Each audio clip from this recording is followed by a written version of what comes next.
Good morning everyone. I hope आप सभी ठीक होंगे। मैं भी बिल्कुल अच्छी हूँ। और आज से हम we gonna start our first class of transfer of property act. So देखिए, whenever we talk about transfer of property act 1882, the first word which comes in our mind is property. So when we talk about, so देखिए, property हमारे दिमाग में आता है तो हमें एक बेसिक सा आइडिया है एज अ ले मैन कि प्रॉपर्टी क्या होता है। प्रॉपर्टी इज़ बेसिकली समथिंग और some assets of a person which belongs to a person. पर अगर हम लीगल लैंग्वेज के अकॉर्डिंग बात करें या टीपीए के अकॉर्डिंग बात करें तो प्रॉपर्टी दो टाइप की है। एक है general property and the second one is specific property. और इससे भी पहले अगर हम प्रॉपर्टी की बात करते हैं तो टीपीए में प्रॉपर्टी है जो वो दो तरीके की है। Property has dual meaning. First is a proper piece of land on which we are enjoying the interest. Like if देखिए, अगर मेरा एक घर है, there is a house which belongs to me, that is my property. Okay, that is my property. The another thing is what type of interest, if I am the owner of the house, then what type of interest we have in this house. In this house we have the interest of ownership का absolute owner. So that interest is also called the property. मतलब property has two meaning. One is the property or the piece of land on which we are enjoying the interest, and another one is the interest in itself. You can see in TPA, अगर हम आगे भी जाकर पढ़ेंगे तो हम TPA में देखेंगे कि प्रॉपर्टी इंटरेस्ट नहीं वर्ड यूज़ होता। जैसे if we are selling the property, if we are selling the agreement is of sale, तो हम सेल में क्या कर रहे हैं, हम प्रॉपर्टी को बेच रहे हैं। We are delivering all the absolute rights to the person who is buying the property, right. So उसमें क्या है, पर हम उसमें ये नहीं कहेंगे कि इंटरेस्ट ट्रांसफ़र कर रहे हैं, हम कहेंगे प्रॉपर्टी ट्रांसफ़र कर रहे हैं। मतलब इंटरेस्ट को भी प्रॉपर्टी से ही डिनोट किया है यहाँ पर। और another one is the proper piece of land, जो प्रॉपर पीस ऑफ लैंड है, piece of land, that is also property. ठीक है, यहाँ तक समझ आ गया। उसके बाद let's start with section 1 of transfer of property act. So section 1 से जाने से पहले we will do its preamble, क्योंकि जो प्रियम्बल होता है वो एक बेसिक सा आइडिया हमें दे देता है what actually the law contains. भी जो हम बेयर एक्ट पढ़ेंगे, आगे लॉ पढ़ेंगे जो लेजिस्लेचर ने बनाया है, उसमें क्या क्या चीज़ें इंक्लूडेड हैं, that all is given in preamble. So let's start with the preamble. So here the preamble is, whereas it is expedient to define and amend certain parts of the law relating to the transfer of property by the act of parties, it is hereby enacted as follows. So यहाँ पे क्या कर रहे हैं, यहाँ पे इन्होंने two words use किए हैं. One is define, first is define and second one is amend. देखिए, whenever the word amend is used, it denotes कि लॉ तो पहले ही एग्जिस्टेंस में था, law was already in existence,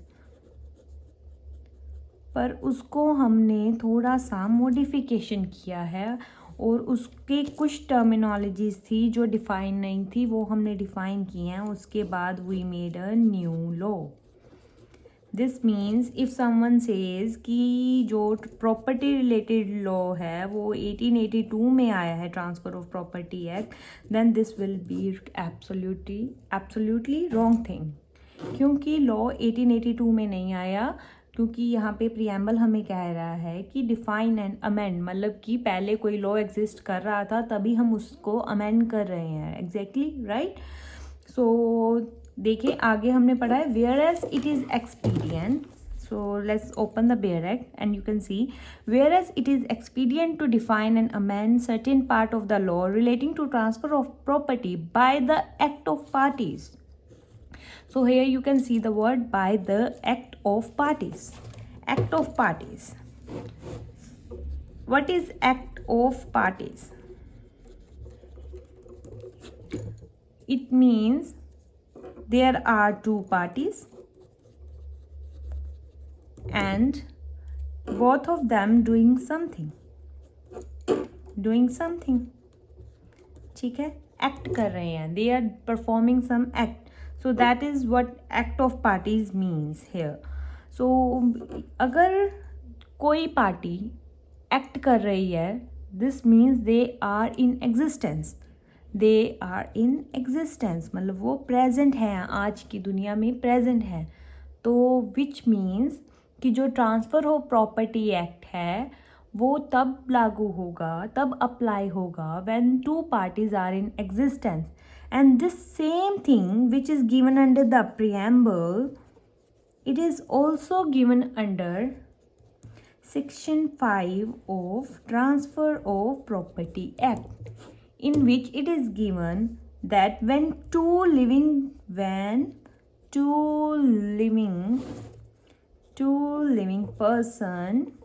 transfer some interest,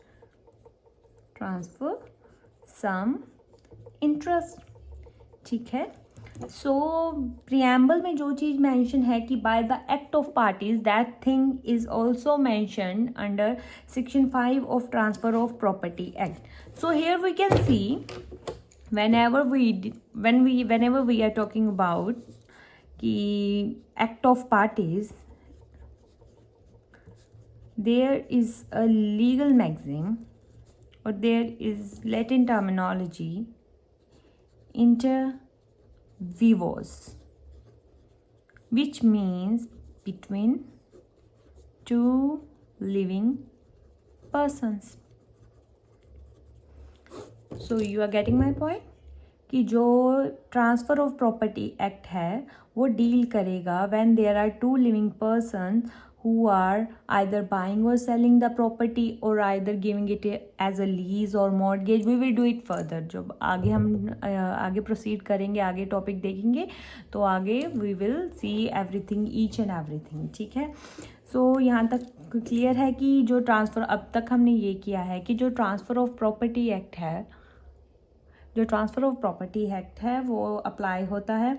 एक तो firstly it's not a new, completely not a new law, जैसे कि डिफाइन और अमेंड वर्ड यूज़ किया हुआ है विच डिनोट्स कि पहले कोई लॉ एग्जिस्ट करता था, उसी को अमेंड किया गया है. सेकंड थिंग हमने क्या की है, कि it's between two living person, मतलब टू लिविंग पर्सन होना चाहिए. सो यहाँ से हम क्या निकालते हैं, फर्स्ट थिंग कि जब इनहेरिटेंस की बात होगी, सेकेंडली जब विल की बात होगी, इन दोनों पर टीपीए अप्लाई नहीं होगा, transfer of property act apply नहीं होगा. क्यों? क्योंकि इनहेरिट कब करता है, जब कोई person, when a one person, inheritance में क्या होता है, इनहेरिटेंस में होता है when one person died without making a will, then his assets goes with the help of law. ठीक है. सो इसके लिए डिफरेंट एक्ट्स हैं. जैसे हिंदू है तो हिंदूज पर हिंदू सक्सेशन एक्ट लगता है, और जो कोई भी लॉ से नहीं गवर्न हो रहे तो उनके ऊपर इंडियन सक्सेशन एक्ट लगता है. वैसे ही मुस्लिम के भी सक्सेशन के अलग अलग लॉज हैं. ठीक है. सो इनहेरिटेंस हो गया. सेकेंडली विल में क्या होता है कि कोई लिविंग पर्सन है, वो कोई अपनी इच्छा बना के चला जाता है और वो after his death then come into existence, मतलब कम इन टू प्रोसीडिंग्स भी तब आती है when the person dies. But जो ट्रांसफ़र ऑफ प्रॉपर्टी एक्ट है वो तब लागू होगा, तब अप्लाई होगा when there are two living person. So ठीक है, सो यहाँ से क्या निकल आता है, these of both are exceptions to it. ठीक है, exceptions to it, it is also transfer. देखो ट्रांसफर ऑफ प्रॉपर्टी एक्ट किससे डील कर रहा है, transfer of any interest in the property, right. So transfer of property act deal कर रहा है ट्रांसफर से, but these are also transfer. But यहाँ पे transfer of property act apply नहीं होगा। क्यों नहीं होगा, क्योंकि ट्रांसफर ऑफ प्रॉपर्टी एक्ट ने हमें स्टार्टिंग में ही प्रियम्बल में बता दिया था कि ये अप्लाई होगा when there are two living person. ठीक है, so this is the whole scenario. So हम कर रहे थे, हमने जब स्टार्टिंग किया था टॉपिक का तो हम ये डील कर रहे थे कि there are two type of properties, one is specific property and another is general property. Specific and another is general property. ठीक है, so dual meaning, it's a dual meaning. देखो ये भी ड्यूअल मीनिंग है। इसके अलावा भी एक कैटेगरी है, एक तो है जब मेन लैंड, जो मेन लैंड है, जो असेट है, उसको प्रॉपर्टी कहा गया है, ये अलग चीज़ है। This is something else. ठीक है, ये दो कैटेगरीज हैं, इनको इकट्ठे नहीं पढ़ना, ये दोनों अलग चीज़ है, ये अलग चीज़ है। एक होता है main land and another is interest. यहाँ पे इंटरेस्ट को भी प्रॉपर्टी कहा गया है, इंटरेस्ट को भी प्रॉपर्टी कहा गया है। और अब इंटरेस्ट जो है उसकी सब क्लासिफिकेशन क्या है, जो हमने ऊपर पढ़ी है अभी, ये दो स्पेसिफिक और जनरल प्रॉपर्टी पढ़ी हैं, ये इंटरेस्ट की सब क्लासिफिकेशन है। जैसे कि यहाँ पे आ गया स्पेसिफिक और यहाँ पे आ गया जनरल प्रॉपर्टी। इन्हें हम कह सकते हैं जनरल इंटरेस्ट और स्पेसिफिक इंटरेस्ट। इसका एग्जाम्पल है जनरल इंटरेस्ट का, when we are selling the property, contract of sale. ठीक है, contract of sale is the example of general property. इसमें क्या होता है कि we are selling the land, in which जब हम लैंड को सेल करते हैं तब हम एब्सोल्यूट इंटरेस्ट मतलब ऑनरशिप को परचेजर को ट्रांसफ़र कर देते हैं, राइट। परचेजर को हम ओनरशिप ट्रांसफ़र कर देते हैं, सो वो क्या हो जाता है, एब्सोल्यूट इंटरेस्ट, जिसको हम कहते हैं जनरल प्रॉपर्टी। ठीक है, और स्पेसिफिक प्रॉपर्टी क्या हुई, for instance when we are lending our house, like mortgage, हमने गिरवी रखा, हमने प्रॉपर्टी को, हमारी इमूवेबल प्रॉपर्टी को गिरवी रखा और गिरवी रखने के बाद हमने उनसे कुछ अमाउंट का पैसा लिया और वो इंटरेस्ट हम ट्रांसफ़र कर रहे हैं, हम एज अ सिक्योरिटी ट्रांसफ़र कर रहे हैं, एज अ सिक्योरिटी और surety that I will definitely pay your loan and if I don't pay you back then you have full fledged right to sell my property. ठीक है, so this is somewhat called specific interest. For instance, we are lending our house, we are giving our house on lease. जब हम lease पे देते हैं so we are transferring the right to possession. ठीक है, so इसमें हम absolute right ownership नहीं दे रहे, he or she, the person who is taking the house on the rent, who is lessee, he has no right to sell the property, he just can enjoy the possession of the house. ठीक है, हम limited right, specific rights दे रहे हैं, that is called specific property. और यहाँ पे क्या है, एक है जनरल प्रॉपर्टी। जनरल प्रॉपर्टी में क्या है, हम ओनरशिप ट्रांसफ़र कर रहे हैं। तो यहाँ तक समझ आ गया कि प्रॉपर्टी दो तरीके की होती है। ट्रांसफ़र ऑफ प्रॉपर्टी एक्ट में जब भी हम प्रॉपर्टी की बात करेंगे तो हम ड्यूअल मीनिंग लेके चलेंगे। और सेकेंडली हमने पढ़ा कि ये living person, between two living person ही अप्लाई होगा। सो फर्स्ट है जो इनहेरिटेंस होगा और सेकंड विल है, वो इसकी एक्सेप्शन है। देयर इज़ अनदर एक्सेप्शन जो हमने छोड़ दी थी पहले, अब मैं करवा देती हूँ। Transfer by the order of court, by court order. So court ने कहा है कि इस प्रॉपर्टी को बेच दो, it is called transfer by the order of court, और उस पर transfer of property act apply बिल्कुल नहीं होगा। सो ठीक है, these three are the exceptions where transfer of property act doesn't apply.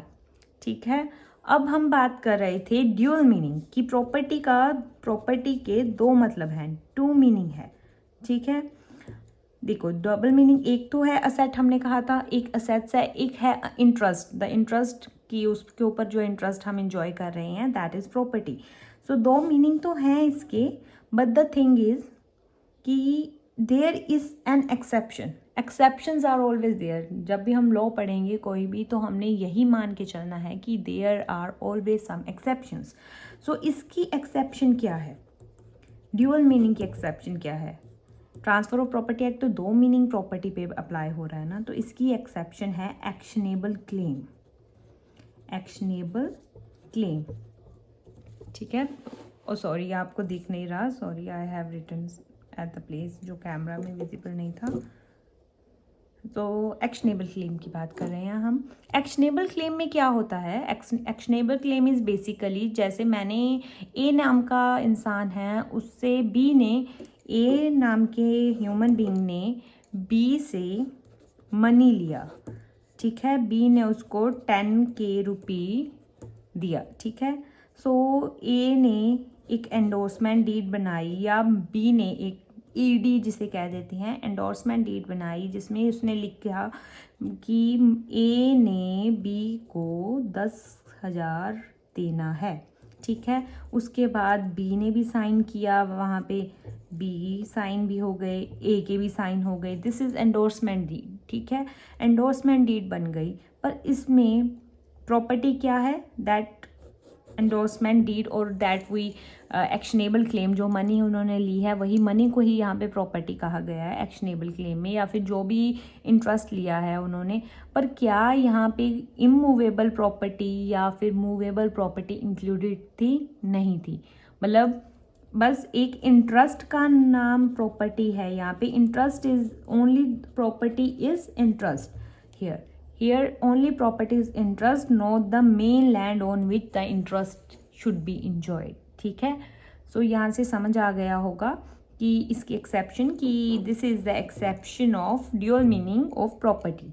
तो यहाँ तक हमने कर लिया। अब तक हमने किया है, फर्स्ट हमने किया प्रियम्बल, हमने प्रियम्बल से देखा कि जो ट्रांसफ़र ऑफ प्रॉपर्टी एक्ट है ये नया एक्ट नहीं है, पुराना एक्ट था उसको ही अमेंड किया गया। पुराना एक्ट भी नहीं था, जैसे लॉज थे डिफरेंट सेक्रेट फॉर्म में और स्कैटर्ड फॉर्म में थे, और उनको इकट्ठा लाया गया and then they just amended the law, ठीक है। सो ये है कि पुराना नहीं है, एक नया नहीं है, बिल्कुल कम्प्लीटली 1882 का लॉ नहीं है, हम ये नहीं कह सकते। सेकेंडली थिंग हमने की कि इंटरव्यूज है, 2 लिविंग पर्सन में होगा, उसकी हमने 3 एक्सेप्शन की, inheritance, transfer by the court order and third is will. उसके बाद हमने किया कि property has 2 meaning, first is specific property and another is general property, and another category is interest is also called the property and main land is also the property. So यहाँ तक हमारा हो गया। अब हमने सेक्शन 1 आज start नहीं किया है, बट हमने ओवरव्यू ले लिया कि ट्रांसफ़र ऑफ प्रॉपर्टी एक्ट में हम बात करेंगे तो क्या क्या चीज़ें, प्रॉपर्टी जब हम बात करेंगे तो प्रॉपर्टी का मतलब क्या है, और जो भी हम मतलब आगे बात करेंगे कि जनरल प्रॉपर्टी क्या है, स्पेसिफिक प्रॉपर्टी क्या है, या एक्सेप्शंस क्या है, या बिटवीन 2 लिविंग पर्सन होनी चाहिए, सब कुछ आपको बेसिक्स आइडिया हो गया अभी ट्रांसफ़र ऑफ प्रॉपर्टी एक्ट किन किन चीज़ों से डील करता है, किन किन चीज़ों से डील करता है। सो आज के लिए इतना मुझे लगता है इनफ होगा। बाकी हम फिर कल हम क्लास लेंगे, और कल क्लास में हम सेक्शन 1 और डेफिनेशन डील करेंगे, ठीक है। ओके चलो, ओके बाय, टेक केयर।